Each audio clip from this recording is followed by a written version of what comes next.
ಸುಮಾ ನಾನು ಪತ್ತೆದಾರಿ ಅಂತ ಕಂಡುಹಿಡಿದ್ಲು. ತಾನ್ ಕಳ್ಳಿ ಅಲ್ಲ ಅಂತ ಪ್ರಾಮಾಣಿಕವಾಗಿ ನನ್ನ ಹತ್ರ ಹೇಳಿದ್ಲು.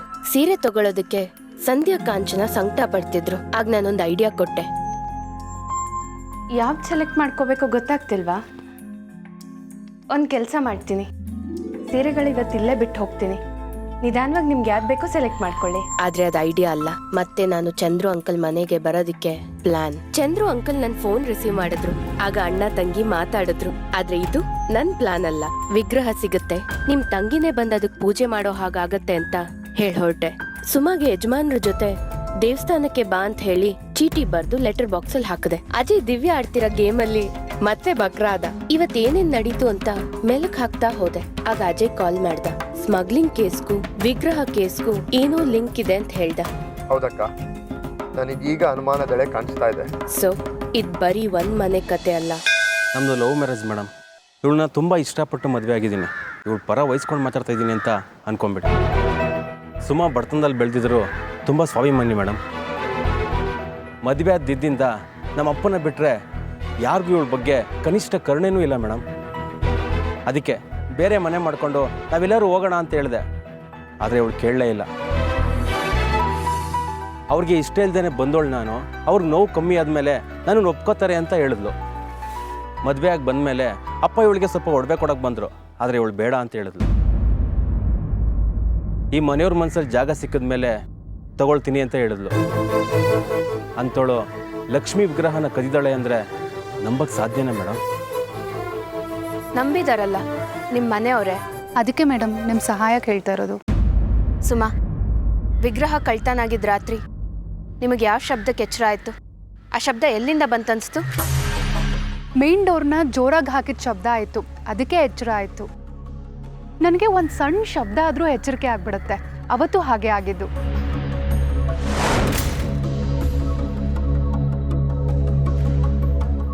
ರೀ ರೀ ಏನೋ ಶಬ್ದ ಆಗ್ತಿದೆ, ಇದೆ ಹೇಳ್ರಿ ರೀ. ಛೇ,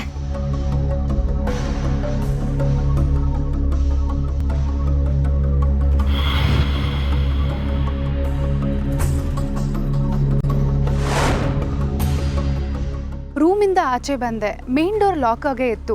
ಆದರೆ ಸಡನ್ನಾಗಿ ಮೇಲ್ಗಡೆ ಯಾರೋ ಪಾಸ್ ಆಗಿದ್ದ ಥರ ನೆರಳು ಕಾಣಿಸ್ತು. ಯಾರು ಮನೆ ಒಳಗಡೆ ಓಡೋದಂಗೆ ನೆರಳು ಕಾಣಿಸ್ತಾ? ಅಂದರೆ ಮನೆಯವರೇ ಆಗಿರೋಕ್ಕೆ ಸಾಧ್ಯ ಅಲ್ವಾ?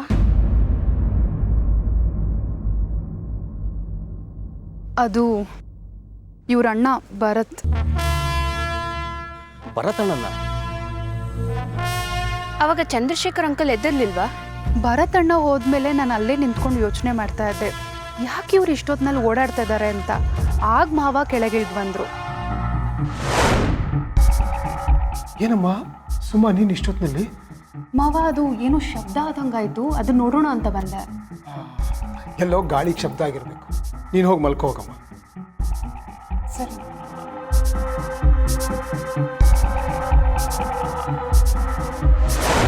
ಆಮೇಲೆ ಮಾವ ನನಗೆ ಸಮಾಧಾನ ಮಾಡಿ ಅವ್ರ ರೂಮ್ಗೆ ಹೋದರು.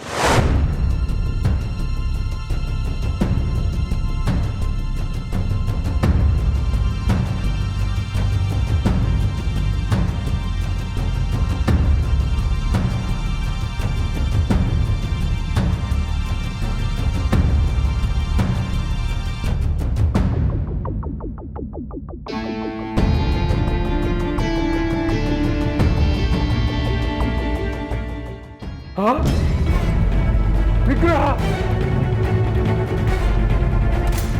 ಸುಶೀಲಾ, ಸುಶೀಲಾ! ಯಾಕ್ರಿ, ಏನಾಯ್ತು ಅಂತ ಕಿರ್ಚ್ತಾ ಇದ್ದೀರಾ? ಲಕ್ಷ್ಮಿ ವಿಗ್ರಹ ಕಾಣ್ತಾ ಇಲ್ಲ ಅಂದೆ. ಏನು? ಆಗಲೇ ಅವ್ರಿಗೆ ವಿಗ್ರಹ ಇಲ್ಲ ಅಂತ ಗೊತ್ತಾಗಿದ್ದು. ಅವಾಗ್ಲಿಂದಾನೇ ನನ್ನ ಮೇಲೆ ಏನೋ ಶಬ್ದ ಆಯಿತು, ಅದಕ್ಕೆ ಆಚೆ ಬಂದೆ ಮಾವ ಅಂತ ತಾನೇ ನೀನು ಹೇಳಿದ್ದು? ಹೌದು ಮಾವ. ಇಲ್ಲ, ನನಗನ್ಸುತ್ತೆ ನೀನೇನೋ ಸುಳ್ಳು ಹೇಳ್ತಾ ಇದೀಯ ಅಂತ. ನಾನು ಯಾಕೆ ಮಾವ ಸುಳ್ಳು ಹೇಳಿ? ನನ್ನ ರೂಮಲ್ಲಿ ಶಬ್ದ ಆಗಿದ ತಕ್ಷಣ ನಾನು ಕೆಳಗೆ ಬಂದೆ. ಮುಂದಿನ ಬಾಗಿಲು ಸರಿಯಾಗಿ ಹಾಕಿದೆಯೋ ಇಲ್ವೋ ಅಂತ ನೋಡ್ಕೊಂಡು ಬರೋ ಅಷ್ಟರಲ್ಲಿ ಎದುರಿಗೆ ನೀನು ಕಂಡೆ. ಮಾವ ಪ್ಲೀಸ್ ನನ್ನನ್ನು ನಂಬಿ. ರೀ, ಪೊಲೀಸರಿಗೆ ಒಪ್ಪಿಸ್ರಿ, ಅವ್ರ ಮುಂದೆನೇ ಬಾಯಿ ಬಿಡ್ತಾಳೆ. ಸುಮಾ, ಇವ್ರ ಅಣ್ಣ ಓಡೋಗಿದ್ದು ನೆರಳು ಕಾಣಿಸ್ತು ಅಂತ ಹೇಳಿದ್ರಲ್ಲ, ಆ ವಿಷಯನ ಮನೆಯವ್ರ ಹತ್ರ ಹೇಳಿಲ್ವಾ? ಇಲ್ಲ ಮೇಡಮ್, ಯಾಕೆ? ನಮ್ಮ ಮಾವನಿಗೆ ಹೈ ಬಿ ಪಿ ಶುಗರ್ ಇದೆ. ನಾನು ಬರೀ ನೆರಳು ನೋಡಿದ್ದು. ವಿಗ್ರಹ ಕದ್ದಿರೋದು ಅವರೇನಾ ಇಲ್ವೋ ಅನ್ನೋದು ನನಗೆ ಗೊತ್ತಿಲ್ಲ. ಇವ್ರ ಅಣ್ಣನ್ ನೋಡಿದ ವಿಷಯ ಮಾವನ್ಗೆ ಹೇಳಿದ್ರೆ ಅವ್ರಿಗೆ ಶಾಕ್ ಆಗ್ಬೋದು ಅಂತ ಹೇಳಕ್ ಹೋಗ್ಲಿಲ್ಲ. ಭರತ್ ಅವ್ರ ವೈಫ್ ಸಂಧ್ಯಾ ಅವತ್ತು ಮನೇಲಿ ಇರ್ಲಿಲ್ವಾ? ಇಲ್ಲ, ಅಣ್ಣ ಅತ್ತೆ ಮಧ್ಯೆ 2 ವೀಕ್ಸಿಂದ ಏನೋ ಮನಸ್ತಾಪ ಇತ್ತು. ಅದಕ್ಕೆ ಅವರು ತವ್ರ ಮನೆಗೆ ಹೋಗಿದ್ರು. ವಿಗ್ರಹ ಕಳ್ದೋಯ್ತಲ್ಲ, ಆ ವಿಷಯ ಗೊತ್ತಾದ್ಮೇಲೆ ಅವ್ರ ಮನೆಗೆ ಬಂದಿರೋದು. ಸುಮಾ, ನೀವು ಇಲ್ಲಿ ತನಕ ಹೇಳಿದ್ ನಾನು ನಂಬೋದು. ಆದರೆ ನಿಮ್ಮನ್ನ ಅನುಮಾನಿಸೋಕ್ಕೆ ಮನೆಯವ್ರ ಹತ್ರ ಬಲವಾದ ಕಾರಣ ಇದೆಯಲ್ಲ. ನಿಮ್ಮ ತಮ್ಮ ವಿಗ್ರಹ ಕದ್ಬಿಡ್ತೀನಿ ಅಂತ ನಿಮ್ಮ ಹತ್ರ ಹೇಳ್ತಿದ್ರಂತಲ್ಲ, ಆಗ ಕಾಂಚನ ಅವ್ರು ಕೇಳಿಸ್ಕೊಂಡಿದ್ದಾರೆ. ನನ್ನ ತಮ್ಮ ವಿಗ್ರಹ ಕದಿಯೋ ವಿಚಾರ ಮಾತಾಡಿದ ನಿಜ, ಆದರೆ ನಾನು ಅವತ್ತೇ ಅವನಿಗೆ ಬೈದು ಬುದ್ಧಿ ಹೇಳಿದ್ದೀನಿ. ಅಕ್ಕನ ಬುದ್ಧಿ ಮಾತಿಗಿಂತ ವಿಗ್ರಹಕ್ಕೆ ಹೆಚ್ಚು ಬೆಲೆ ಅನಿಸಿ ಕದ್ದಿರ್ಬೋದಲ್ವಾ? ನಿಮಗೂ ಗೊತ್ತಿಲ್ಲದೆ? ಇಲ್ಲ, ನಾನು ಅವತ್ತೇ ನನ್ನ ತಮ್ಮನ ವಿಷಯನ ಇವ್ರಿಗೆ ಹೇಳಿದೆ. ಇವ್ರು ನನ್ನ ತಮ್ಮನ ಕರ್ಕೊಂಡು ಹೋಗಿ ರಿಹ್ಯಾಬಿಲಿಟೇಷನ್ ಸೆಂಟರ್ಗೆ ಸೇರಿಸ್ಬಿಟ್ಟು ಬಂದರು. ಕಳ್ತನ ನಡೆದಿದ್ದ ದಿನ ಅವ್ನು ಹಾಸ್ಪಿಟ್ಲಲ್ಲೇ ಇದ್ದ. ಬೇಕಾದರೆ ನಿಮ್ಮನ್ನು ಅಲ್ಲಿಗೆ ಕರ್ಕೊಂಡು ಹೋಗ್ತೀನಿ, ಬನ್ನಿ. ನೀವಿಬ್ರು ಈ ವಿಷಯನಾದ್ರೂ ಮನೆಯವ್ರ ಹತ್ರ ಹೇಳ್ಬೋದಿತ್ತಲ್ವಾ? ಹೇಳಿದ್ವಿ, ಆದರೆ ಯಾರೂ ನಂಬಲಿಲ್ಲ. ವಿದ್ಯಾಧರ್, ನಿಮ್ಮ ಅಕ್ಕ ಕಾಂಚನ, ನಿಮ್ಮ ಭಾವ ಶ್ರೀಧರ್, ಅವ್ರ ಜೊತೆ ನಿಮ್ಮ ಸಂಬಂಧ ಹೇಗಿದೆ? ಮೊದಲೆಲ್ಲ ಅಕ್ಕ ನನ್ನನ್ನು ತುಂಬ ಪ್ರೀತಿಯಿಂದ ನೋಡ್ಕೋತಿದ್ರು. ನಮ್ಮ ತಂದೆ 2ನೇ ಹೆಂಡತಿ ಮಗ ಅನ್ನೋ ಭೇದ ಭಾವನೆ ಮಾಡ್ತಿರ್ಲಿಲ್ಲ. ಆದರೆ ನನ್ನ ಮದುವೆ ಆದಮೇಲೆ ಎಲ್ಲ ಚೇಂಜ್ ಆಗೋಯ್ತು. ಅಕ್ಕಂಗೆ ಸುಮ್ಮನೆ ಕಂಡ್ರೆ ಆಗಲ್ಲ. ಅವಳಿಗೆ ಸ್ವಲ್ಪ ದೊಡ್ಡಸ್ಕೆ ತೋರಿಸ್ಕೊಳ್ಳೋ ಸ್ವಭಾವ, ದುಡ್ಡಿನ ಮದ, ಅಂತಸ್ತಿನ ಅಹಂಕಾರ ಎಲ್ಲ ಇದೆ. ಸುಮಾ ಬಡವ್ರ ಮನೆ ಹುಡುಗಿ, ಅವಳನ್ನ ಮದುವೆ ಅದೇ ಅಂತ ನನ್ನ ಬಗ್ಗೆನೂ ಅಸಡ್ಡೆ. ಮೇಡಮ್, ಕಳ್ತನ ಆದಾಗ ನಮ್ಮ ಅಣ್ಣನ ನೆರಳು ನೋಡಿದೆ ಅಂತ ಇವಳು ಹೇಳಿದ್ಲು. ಆದರೆ ನಮ್ಮ ಅಣ್ಣ ಕಳ್ತನ ಮಾಡ್ತಾನೆ ಅಂತ ನಾನು ನಂಬಲ್ಲ ಮೇಡಮ್. ನಿಮ್ಮ ತಂದೆಯವರು ವಾರ್ಡ್ರೋಬ್ ಓಪನ್ ಮಾಡಿ ನೋಡಿದ್ಮೇಲೆ ಕಳ್ತನ ಆಗಿರೋ ವಿಷಯ ಗೊತ್ತಾಗಿರೋದು. ಆದರೆ ಆಗಷ್ಟೇ ಕಳ್ತನ ಆಗಿದೆ ಅಂತ ಹೇಗೆ ಹೇಳ್ತೀರಾ? ಮುಂಚೆನೂ ಆಗಿರ್ಬೋದಲ್ವಾ?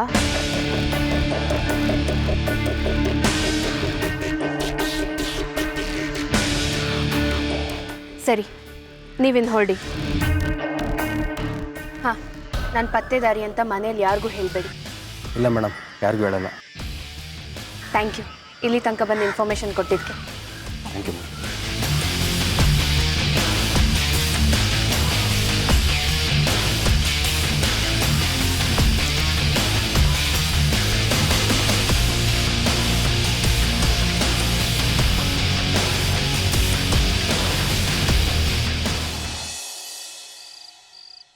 ಅಕ್ಕ, ನಿಮ್ಗೆ ಆಗಿಂದ ಫೋನ್ ಟ್ರೈ ಮಾಡ್ತಾನೆ ಇದ್ದೆ, ಯಾಕೆ ರಿಸೀವ್ ಮಾಡಲಿಲ್ಲ? ಸಾರಿ ಅಜಯ್, ಚಂದ್ರು ಅಂಕಲ್ ಚಿಕ್ಕ ಸೊಸೆ ಸುಮಾತ್ರ ಮಾತಾಡ್ತಿದ್ದೆ, ಗೊತ್ತಾಗ್ಲಿಲ್ಲ. ಪ್ರತಿಭಾ, ವಿಗ್ರಹದ ಬಗ್ಗೆ ಏನಾದರೂ ಕ್ಲೂ ಸಿಗ್ತೇನಮ್ಮ? ನಿನ್ನ ಅತ್ತೆಗೆ ಸಮಾಧಾನ ಮಾಡಿ ಮಾಡಿ ಸಾಕಾಗೋಯ್ತು. ತಕ್ಕ ಮಟ್ಟಕ್ಕೆ ಸಿಕ್ಕಿದೆ ಮಾವ. ಏನೇನು? ನನ್ನ ಮೊದಲನೇ ಡೌಟ್, ಚಂದ್ರು ಅಂಕಲ್ ಮೊದಲನೇ ಮಗ ಭರತ್. ಈಗ ಅವ್ರಿಗೆ ಕೆಲಸ ಇಲ್ಲದೆ ಕೂತಿದ್ದಾರೆ. ಚಂದ್ರು ಮಾವನೇ ದೊಡ್ಡ ಬಿಸ್ನೆಸ್ ಮ್ಯಾನ್, ಅವ್ರ ಮಗ ಭರತ್ ಕೆಲಸ ಇಲ್ವಾ? ಇತ್ತು, ಆದರೆ ಈಗ ನಿರುದ್ಯೋಗಿ. ಅಯ್ಯೋ ಪಾಪ, ಯಾಕಮ್ಮ, ಏನಾಯ್ತು? ಚಂದ್ರು ಅಂಕಲ್ ಬಿಸ್ನೆಸ್ನ ಮುಂದುವರ್ಸ್ಕೊಂಡು ಹೋಗೋಕ್ಕೆ ಭರತ್ಗೆ ಇಷ್ಟ ಇರಲಿಲ್ಲ. ಅದಕ್ಕೆ ಹೊಸದಾಗಿ ಬಿಸ್ನೆಸ್ ಶುರು ಮಾಡಿದ್ದಾರೆ. ಆ ಬಿಸ್ನೆಸ್ಸಲ್ಲಿ ಲಾಸ್ ಆಗಿದೆ. ಕೆಲಸದವ್ರನ್ನ ಇಟ್ಕೊಂಡು ಸಂಬಳ ಎಣಿಸ್ಬೇಕಾದವರು ಇವತ್ತು ಅವರೇ ಕೆಲಸ ಇಲ್ಲದೆ ಮನೇಲಿ ಕೂತಿದ್ದಾರೆ. ಈ ವಿಷಯ ಚಂದ್ರು ಗೊತ್ತೇನಮ್ಮ? ಇಲ್ಲ ಮಾವ, ಹಾಗೆ ಇವತ್ತು ಭರತ್ ಬಗ್ಗೆ ಇನ್ನೊಂದು ವಿಷಯ ಗೊತ್ತಾಯಿತು. ಚಂದ್ರು ಅಂಕಲ್ಗೆ ವಿಗ್ರಹ ಕಳ್ತನ ಆಗಿದೆ ಅಂತ ಗೊತ್ತಾಗಕ್ಕೆ ಸ್ವಲ್ಪ ಹೊತ್ತು ಮುಂಚೆ ಭರತ್ ಇದ್ದಕ್ಕಿದ್ದಾಗೆ ಮನೆಯಿಂದ ಆಚೆ ಹೋಗಿದ್ದಾರೆ. ಇನ್ನು ಚಂದ್ರು ಅಂಕಲ್ ದೊಡ್ಡ ಮಗಳು ಕಾಂಚನ ಅವರು, ಅವ್ರು ಚಿಕ್ಕಂದಿಂದಲೇ ವಿಗ್ರಹ ನೋಡ್ತಾನೆ ಬೆಳೆದಿದ್ದಾರೆ. ಅದರ ಮಹತ್ವ ಏನು ಅಂತ ಕಾಂಚನ ಅವ್ರಿಗೆ ಚೆನ್ನಾಗಿ ಗೊತ್ತು. ವಿಗ್ರಹ ಕಳೆದೋಗಿರೋದ್ರಿಂದ ಅವ್ರ ತಂದೆ ಮನಸ್ಥಿತಿ, ಅದು ಒಂದು ವೇಳೆ ಸಿಗದೆ ಹೋದರೆ ಅವ್ರ ರಿಯಾಕ್ಷನ್ ಏನಿರುತ್ತೆ ಅಂತ ಅವ್ರಿಗೆ ಚೆನ್ನಾಗಿ ಗೊತ್ತು. ವಿಗ್ರಹ ಸಿಗದೆ ಹೋದ್ರೆ ಅಪ್ಪ 4 ಜನರ ಮುಂದೆ ತಲೆ ತಗ್ಗಿಸ್ಬೇಕಾಗತ್ತೆ ಅನ್ನೋ ಟೆನ್ಷನ್ ಆಗಲಿ ಅಥವಾ ಅದನ್ನು ಹುಡುಕ ಆಸಕ್ತಿ ಆಗಲಿ ಆಕೆಯಲ್ಲಿರಲಿಲ್ಲ. ಆಕೆ ಈ ನಡವಳಿಕೆಯಿಂದ ನನಗೆ ಆಶ್ಚರ್ಯ, ಅನುಮಾನ. ಪರವಾಗಿಲ್ಲ ಪ್ರತಿಭಾ, ಮೊದಲನೇ ಭೇಟಿಯಲ್ಲೇ ಇಷ್ಟೊಂದು ಇನ್ಫಾರ್ಮೇಷನ್ ಕಲೆಕ್ಟ್ ಮಾಡಿದೆಯಲ್ಲ, ಗುಡ್. ಅಕ್ಕ, ಮುಂದಿನ ಪ್ಲಾನ್ ಆಫ್ ಆ್ಯಕ್ಷನ್ ಏನು? ಇನ್ನೇನು, ಮತ್ತೆ ನಾಳೆ ಅವ್ರ ಮನೆಗೆ ಹೋಗಬೇಕು ಅಷ್ಟೇ. ಒಂದ್ಸಾರಿ ಸೀರೆ ಮಾರೋ ನೆಪದಲ್ಲಿ ಹೋಗಿದ್ದೆ, ಈಗ ಹೇಗೆ ಹೋಗ್ತೀಯಾ? ಈಗ ಸೀರೆ ವಾಪಸ್ ತಗೊಂಬರೋ ನೆಪದಲ್ಲಿ ಹೋಗ್ತೀನಿ. ಬೇಕು ಅಂತಾನೆ ಸೀರೆ ಅಲ್ಲೇ ಬಿಟ್ಟು ಬಂದಿದ್ದೀನಿ. ನಾಳೆ ಬರ್ತೀನಿ ಅಂತ ಹೇಳಿದ್ದೀನಿ. ವಾ, ಸೂಪರ್ ಅತ್ಗೆ. ನೀನ್ ಬರೀ ಜಾಣೆ ಅಲ್ಲಮ್ಮ, ಚಾಲಾಕಿ ಕೂಡ.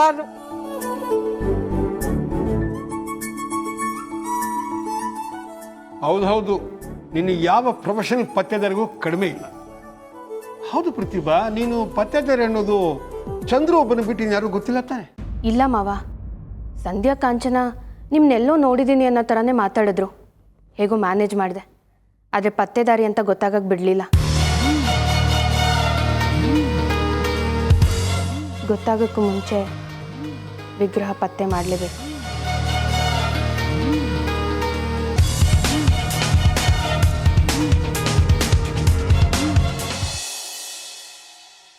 ಇದು ಯಾರು ಕಳ್ಸಿರೋದು?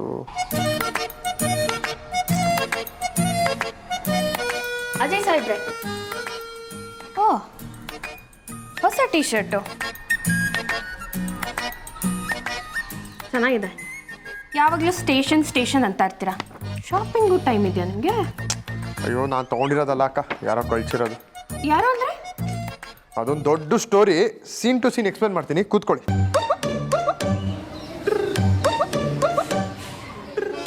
ಅಕ್ಕ, ನಾವು ಶಂಕರಣ್ಣನ ಕೇಸ್ ಸಾಲ್ವ್ ಮಾಡೋದಕ್ಕೆ ವಾಸುದೇವಪುರಕ್ಕೆ ಹೋಗಿದ್ವಲ್ಲ, ಅವಾಗಿಂದ ಒಂದು ಹುಡುಗಿ ತಗ್ಲಾಕೊಂಡಿದ್ದಾಳೆ. ಹುಡುಗಿನ? ಯಾರದು? ಗೊತ್ತಿಲ್ಲ ಅಕ್ಕ. ಮುಂಚೆ ಫೋನ್ ಮಾಡಿ ತಲೆ ತಿಂತಾ ಇದ್ಲು, ಆಮೇಲೆ ಸಿನಿಮಾಗೆ ಬನ್ನಿ ಅಂತ ಟಿಕೆಟ್ನ ಸ್ಟೇಷನ್ಗೆ ಕಳಿಸ್ತಿದ್ಲು. ಈಗ ಟೀ ಶರ್ಟ್ ಜೊತೆ ಲೆಟ್ರಲ್ಲಿ ಕಂಫರ್ಟ್ ಡಿನ್ನರ್ ಅಂತ ಬೇರೆ ನೋಡಿ.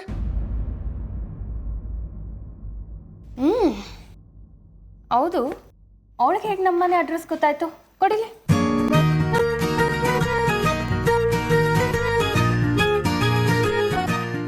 ಇದು ನಮ್ಮ ದಿವ್ಯಾ ಹ್ಯಾಂಡ್ ರೈಟಿಂಗ್ ಥರ ಇದೆಯಲ್ಲ. ಹಲೋ ಸರ್, ಅಜಯ್ ಅವರ ಮಾತಾಡ್ತಾ ಇರೋದು? ಹಾಂ ಹೇಳ್ರಿ, SI ಅಜಯ್ ಮಾತಾಡ್ತಿರೋದು. ಸರ್, ನಿಮ್ಮ ಹೆಸರಲ್ಲಿ ಟೇಬಲ್ ಬುಕ್ ಆಗಿದೆ. ಹಾಂ, ಕನ್ಫರ್ಮ್ ಮಾಡ್ಕೊಂಡ್ಲ ಸರ್? ಟೇಬಲ್ ಬುಕ್ ಆಗಿದೆ. ಏನ?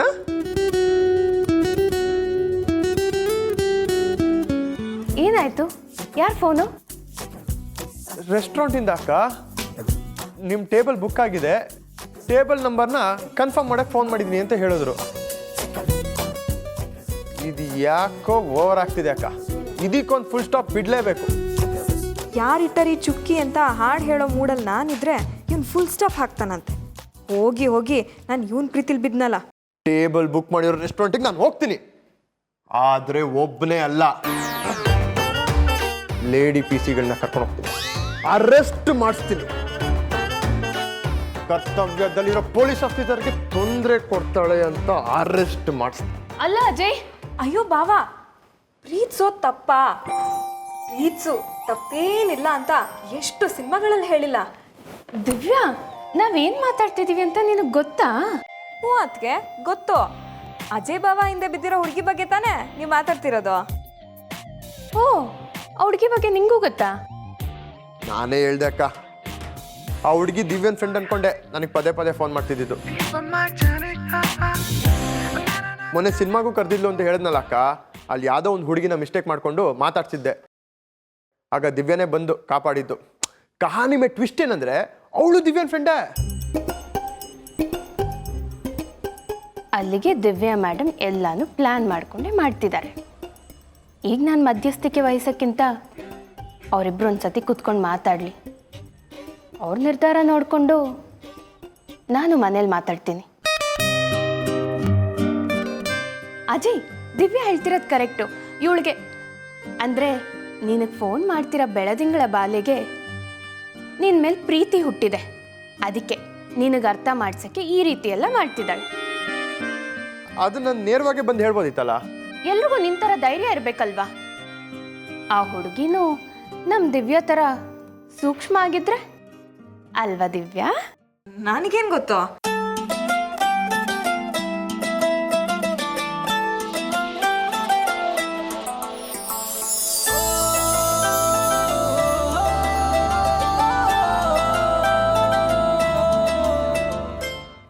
ಅಜಯ್, ನನ್ನ ಮಾತು ಕೇಳು. ಯಾವುದಕ್ಕೂ ಒಂದ್ಸತಿ ಆ ಹುಡುಗಿನ ಮೀಟ್ ಮಾಡು. ಯಾರಿಗೆ ಗೊತ್ತು, ನಿನಗೂ ಇಷ್ಟ ಆದರೆ ಆಗ್ಬೋದು. ಅಕ್ಕ, ನಂಗೆ ಮದುವೆ ಬಗ್ಗೆ ಈಗಲೇ ಯೋಚನೆ ಇಲ್ಲ. ಅಟ್ಲೀಸ್ಟ್ ಆ ಹುಡುಗಿ ಯಾರು, ಯಾಕೆ ಹೀಗೆ ಮಾಡ್ತಿದ್ದಾಳೆ ಅಂತ ತಿಳ್ಕೊಳಕ್ಕಾದ್ರೂ ರೆಸ್ಟೋರೆಂಟ್ಗೆ ಹೋಗ್ಬಾ. ಅಕ್ಕ, ನಾನು ಯಾವತ್ತೂ ಒಬ್ಬನೇ ಹುಡುಗಿನ ಮೀಟ್ ಮಾಡೋಕೆ ಹೋಗಿಲ್ಲ. ನೀವು ಬರ್ತೀರಾ? ಅಯ್ಯೋ, ಲವರ್ನ ಮೀಟ್ ಮಾಡಕ್ಕೆ ಯಾರಾದ್ರೂ ಅಕ್ಕನ ಜೊತೆ ಹೋಗ್ತಾರಾ? ಹಾಂ, ಪ್ರಶಾಂತ್ ಬಾವ ಇಲ್ಲ ಜಯಂತ್ ಬಾವನ್ ಕರ್ಕೊಂಡು ಹೋಗ್ತೀನಿ. ಅಜಯ್, ನಿಂಗೊಂದು ಸೂಪರ್ ಐಡಿಯಾ ಹೇಳಲಾ? ನಿಮ್ಮ ಕಮಿಷನರ್ನ ಕರ್ಕೊಂಡೋಗು. ಹಾಂ, ಲೂಸು ಲೂಸು ಬಾ, ಇಲ್ಲಿ ನಿಂಗೇನೋ ಹೇಳಬೇಕು.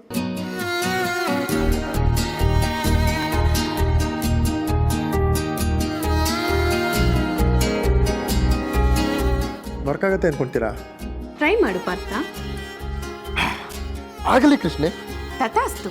ಶೀಘ್ರಮೇವ ಕಳ್ಳಿಲವರ್ ಪ್ರಾಪ್ತಿರಸ್ತು. ನೋಡಿ ಈ ಚೀಟಿನ, ನಿಮ್ಮ ಚಿಕ್ಕ ಸೊಸೆ ರೂಮಲ್ಲಿ ಸಿಕ್ತು.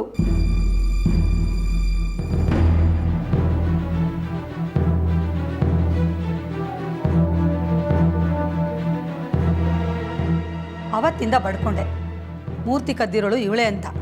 ಆದರೆ ನೀವು ಸಾಕ್ಷಿ ಸಿಗದೆ ಸೊಸೆ ಮೇಲೆ ಬೆರಳು ತೋರಿಸೋದು ಬೇಡ ಅಂತ ಹೇಳಿದ್ರಿ. ಈಗ ನೋಡಿ, ಸೊಸೆ ಸಾಕ್ಷಿ ಎರಡೂ ನಿಮ್ಮ ಮುಂದೆನೆ.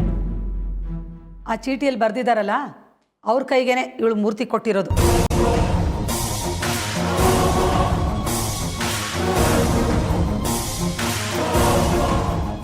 ಬೇಡ ಬೇಡ ಅಂದರೂ ನಿನ್ನೆ ಆಚೆ ಹೋದಿಯಲ್ಲ, ಆವಾಗಲೇ ಮೂರ್ತಿ ಸಾಕ್ಸಿರೋದು. ಅತ್ತೆ, ದಯವಿಟ್ಟು ನನ್ನನ್ನು ನಂಬಿ, ನನ್ನ ವಿಗ್ರಹ ಕದ್ದಿಲ್ಲ. ಸುಳ್ಳು ಬೊಗಳ್ಬೇಡ. ನನಗೆ ಗೊತ್ತು ವಿಗ್ರಹ ಕದ್ದಿರೋದು ನೀನೇ ಅಂತ. ವಿಗ್ರಹ ಕಳ್ದೋದಾಗಿಂದ ನೀವು ನನ್ನ ಮೇಲೆ ಅನುಮಾನ ಪಡ್ತಾ ಇದ್ದೀರಾ. ಏನು ಆಧಾರ ಇದೆ? ಆಧಾರ ಬೇಕಾ ನಿನಗೆ?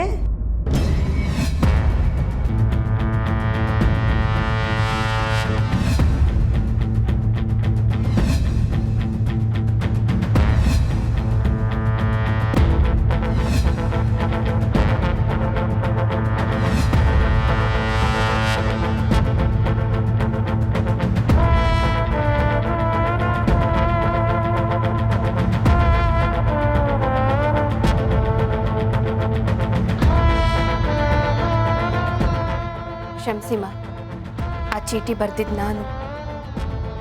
ಓ, ಅಂದರೆ ಸೀರೆ ಮಾರೋ ನೆಪದಲ್ಲಿ ನಮ್ಮ ಮನೆಗೆ ಬಂದು ವಿಗ್ರಹ ಸಾಗಿಸ್ಬೇಕು ಅಂತ ಅನ್ಕೊಂಡಿದ್ರಾ? ನಾನು ಸೀರೆ ಮಾರೋಳಲ್ಲ. ಇನ್ಯಾರು ಕಳ್ತನ ಮಾಡೋಳ? ನಿಮ್ಮಲ್ಲೇ ಯಾರೋ ಒಬ್ರು ವಿಗ್ರಹನ ಕದ್ದಿರೋದನ್ನ ಪತ್ತೆ ಮಾಡಕ್ಕೆ ಬಂದಿದ್ದೇನೆ.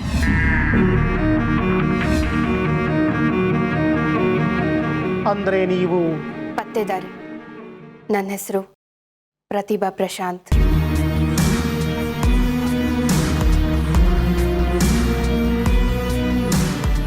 ನನ್ನ ತಂಗಿ ರುಕ್ಕು ಇದ್ದಾಳಲ್ಲ, ಅವಳು ಸೊಸೆ ಪ್ರಶಾಂತನ ಹೆಂಡತಿ.